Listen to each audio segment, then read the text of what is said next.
नमस्कार, आपका शहर में स्वागत है। आपका मैं हूं अमृत तिवारी। अब आपको दो तस्वीरें दिखा रहे हैं।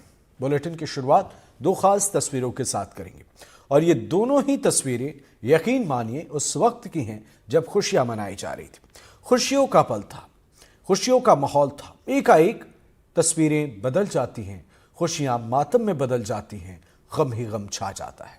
पहली तस्वीर श्योपुर की है, आपको दिखा रहे हैं, जहां दूल्हा घोड़ी चढ़ रहा है, लोग डीजे पर झूम रहे हैं, खुशियां मना रहे हैं। दूल्हा घोड़ी पर चढ़ा और अचानक गिर गया। युवक को हार्ट अटैक आया और उठ ही नहीं सका। दूसरी तस्वीर जो कि आप पहले भी देख चुके हैं, 8 फरवरी को जहां एक युवती डांस करते करते डांस फ्लोर पर गिरी, युवती को हार्ट अटैक आया, युवती की मौत हो गई। लोग यहां पहुंचे, युवती को उठाने की कोशिश की, लेकिन उससे पहले उसकी सांसें थम चुकी थी। ये दो तस्वीरें, खुशियां कुछ पल में ही मातम में कैसे बदल जाती हैं, आप इन तस्वीरों को देखकर अंदाजा लगा सकते हैं। पर यह कोई नई बात नहीं है। मौजूदा वक्त में ऐसी कई तस्वीरें सामने आ रही। कई दफ़ा एनडीटीवी पर हमने आपको आखिर इसके पीछे वजह क्या है, कार्डियक अरेस्ट या हार्ट अटैक के खतरे क्यों बढ़ रहे हैं, क्यों जो लोग स्वस्थ नज़र आते हैं, जो स्वस्थ हैं, वे अचानक मौत के आगोश में कैसे समा जाते हैं, इसे समझने की कोशिश की है, इसे आपको दिखाने की कोशिश की है।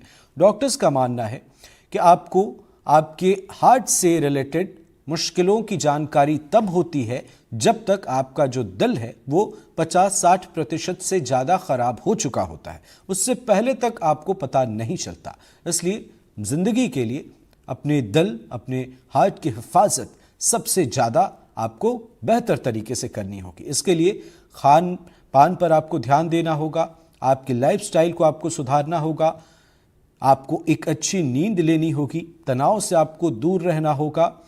अगर आप नशा करते हैं तो उससे आपको बचना होगा, खासकर स्मोकिंग, ये हार्ट के लिए बहुत ख़तरनाक है। और इसी के साथ अब इसके पीछे की वजह क्या है वो समझते हैं। हमारे साथ डॉक्टर प्रवीण चंद्रा जी जुड़ गए हैं। बहुत बहुत स्वागत है आपका। सर, हम दो तस्वीरें इस वक्त दिखा रहे हैं, आप भी इन तस्वीरों को देख रहे होंगे। एक कुछ दिन पहले की है जब डांस फ्लोर पर एक लड़की डांस कर रही थी और अचानक वो गिर गई। उसके परिजन वहां पहुंचे, उठाने की कोशिश की, तब तक उसकी मौत हो चुकी थी। दूसरी तस्वीर हालिया है, हम आपको दिखा रहे हैं, दूल्हा घोड़े पर चढ़ा हुआ है, बारात है, लेकिन यहां मौत की दुल्हन ने वरमाला डाल दी सर, बाकी लोग देखते रह गए। तो एक बड़ा सवाल यहां पर खड़ा होता है, अचानक लोगों को एहसास भी नहीं होता और उनके सामने मौत दस्तक दे देती है। कैसे आप इसे देखते हैं, आप क्या सजेस्ट करेंगे, किस तरीके से हमें सावधानी बरतनी चाहिए?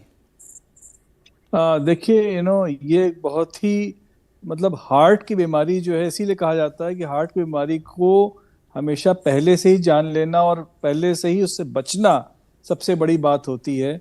और आम तौर पे जिन लोगों की उम्र यंग एज पे, जैसे इन दो आपने जो दिखाए, एक ये युवक थे और एक युवती थी जिनकी की यंग एज पे डेथ हुई, प्रायः ये बीमारी शुरू से होती है इन लोगों को। इसको हाइपरट्रॉफिक कार्डियोमायोपैथी कहते हैं, या सडन कार्डियक डेथ इनसे हो सकती है, या वैल्वुलर हार्ट डिजीजेस होती हैं उसके वजह से हो सकती है।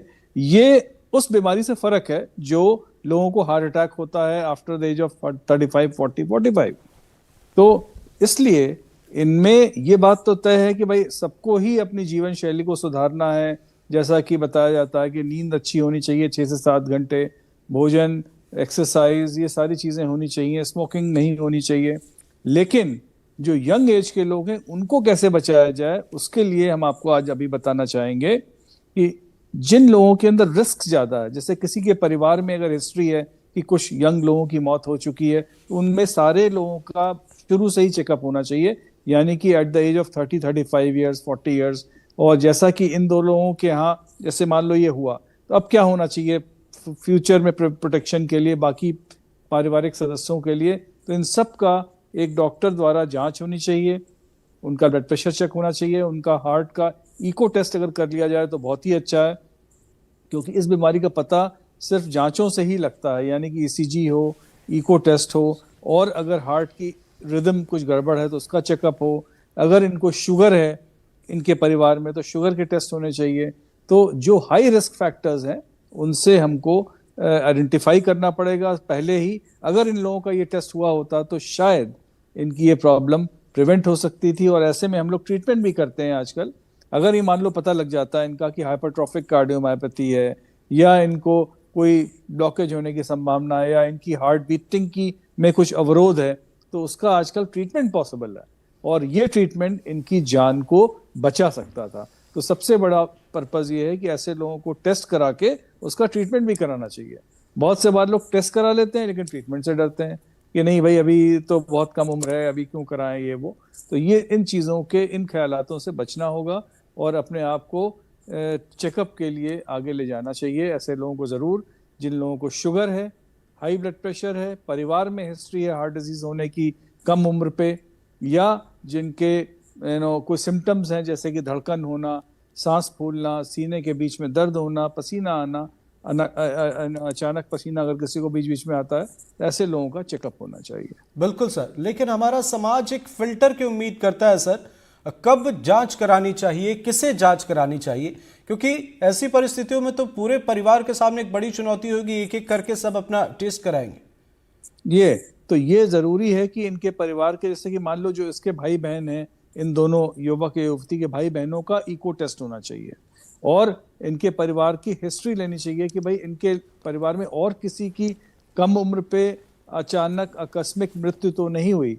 तो इन सब बातों को पता होना चाहिए। और दूसरे ऐसे, मतलब हम तो ये कहेंगे कि ऐसे जब डेथ होती है, जैसे सडन होता है, तो इसके अंदर पोस्टमार्टम करके भी पता लग जाता है कि क्यों हुआ ऐसा, ताकि उससे रिलेटेड और जो भी लोग हैं उनको हम बचा सकें। तो इसलिए ऐसे में मतलब हमें पहले भी करना चाहिए था टेस्ट। अगर नहीं भी हुआ है तो अब आगे और लोगों को ना हो, उससे बचने के लिए सारी एक्टिविटी करनी चाहिए।